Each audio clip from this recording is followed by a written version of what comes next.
এই সুপার স্ট্রেংথের সাথে আমাদেরও কিছু দায়িত্ব চলে আসে। এআই দিয়ে জেনারেট করা কন্টেন্ট সঠিক কিনা, এর দ্বারা কারো কোনো ক্ষতি হচ্ছে কিনা, বা এই তথ্য আমাদের সমাজে কোনো ভুল ধারণা দিচ্ছে কিনা, এই সব কিছুই কিন্তু আমরা যারা কন্টেন্ট জেনারেট করছি তাদেরই দায়িত্ব। আজকের লেসনে আমরা খুব সহজভাবে জানবো এআই ব্যবহার করে কন্টেন্ট বানানোর সময় আমাদের কোন নিয়মগুলো মানা দরকার এবং কিভাবে দায়িত্বশীলভাবে এআই এর ব্যবহার করতে পারি আমরা। এআই জেনারেটেড কন্টেন্ট বলতে আমরা বুঝি এআই আপনার প্রম্পট অনুযায়ী নতুন লেখা, ছবি, অডিও বা ভিডিও তৈরি করে দিচ্ছে।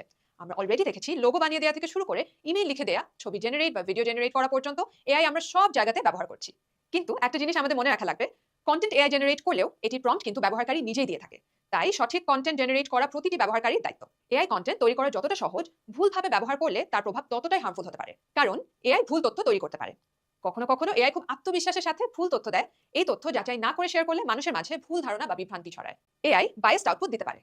যেই ডেটা দিয়ে এআই ট্রেন্ড হয়, সেই ডেটায় ভুল ইনফরমেশন বা বায়াস তথ্য থাকলে এআই কিন্তু আউটপুটও সেরকমই দিবে। ডিপ ফেক ব্যবহার করে ফেক ছবি বা ভিডিও বানানো হয়। এই কন্টেন্টগুলো ব্যবহার করে মানুষের ব্যক্তিগত ক্ষতি বা সোশ্যাল মিডিয়াতে ভুল ইনফরমেশন ছড়ানো এবং ডিসিটও করা হয়ে থাকে। এই সকল কারণে আমাদের এআই এর রেসপন্সিবল ব্যবহার এনশোর করা লাগবে। এআই একটা পাওয়ারফুল টুল, কিন্তু তার ব্যবহার যেন দায়িত্বশীল হয় এটা নিশ্চিত করতে হবে আমাদেরই। এখন চলুন আমরা দেখে নেই এআই ব্যবহারের ক্ষেত্রে দায়িত্বশীল হওয়ার কয়েকটি উপায়। কন্টেন্ট এআই দিয়ে জেনারেটেড হলে তা জানিয়ে দেয়া। এআই জেনারেটেড কন্টেন্ট কোনো পাবলিক প্ল্যাটফর্মে বা সোশ্যাল মিডিয়াতে শেয়ার করলে তার সব সময় উল্লেখ করা উচিত। এতে স্বচ্ছতা থাকে এবং ভুল বোঝাবুঝি কমে। এআই মাঝে মাঝে ভুল তথ্য দিতে পারে। তাই এআই জেনারেটেড কোনো তথ্য শেয়ার করার আগে অথেন্টিক নিউজ আউটলেট বা সোর্স থেকে ভেরিফাই করে নেওয়া উচিত। কারো ক্ষতি করতে পারে এমন কন্টেন্ট তৈরি করবেন না। অপমানজনক, বিভ্রান্তিকর, বৈষম্যমূলক বা ভুল তথ্য ভিত্তিক কন্টেন্ট তৈরি এবং শেয়ার করা একেবারেই উচিত নয়, এবং অনেক ক্ষেত্রে এটি বেআইনি। এআই জেনারেটেড কন্টেন্টের কারণে যাতে কারো কোনো ক্ষতি না হয় এটি সবসময় নিশ্চিত করা উচিত। কপিরাইট অ্যান্ড ওনারশিপের নিয়মাবলী মেনে চলুন। এআই দিয়ে তৈরি কন্টেন্ট কোথাও শেয়ার করলে জানান যে এটি এআই জেনারেটেড। এতে কপিরাইট সংশ্লিষ্ট বিভ্রান্তি কমে। কারো ছবি বা কণ্ঠস্বর ব্যবহার করার আগে অনুমতি নিন। এআই দিয়ে ভয়েস ক্লোন বা ইমেজ তৈরি করলে এটি কারো ভয়েস বা ইমেজের মতো হয়ে যেতে পারে, যা কনফিউশন তৈরি করে।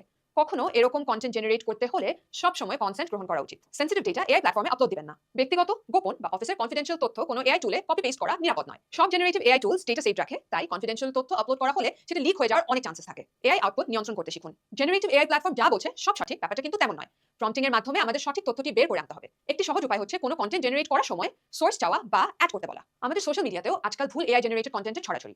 একজন ইউজার হিসেবে আমাদের অবশ্যই দায়িত্ব যাতে আমরা এআই জেনারেটেড তথ্য দেখা মাত্রই সাথে সাথে তা বিশ্বাস না করে ফেলি। আমাদের একটি এআই জেনারেটেড ভুল তথ্য বিভ্রান্তিকর জনমত তৈরি করতে পারে, যা আমাদের দেশ এবং সমাজের জন্য ক্ষতির কারণ হতে পারে। তাই সবসময় এআই জেনারেটেড কন্টেন্ট শেয়ার করার আগে নিজের সোর্স চেক করে দেখব এবং তথ্যটি ভুল হলে নিজ দায়িত্বে সবাইকে জানিয়ে সঠিক তথ্যটি শেয়ার করব। আজ আমরা শিখলাম এআই কন্টেন্ট তৈরি করা সহজ হলেও এর রেসপন্সিবল ইউসেজ খুবই গুরুত্বপূর্ণ।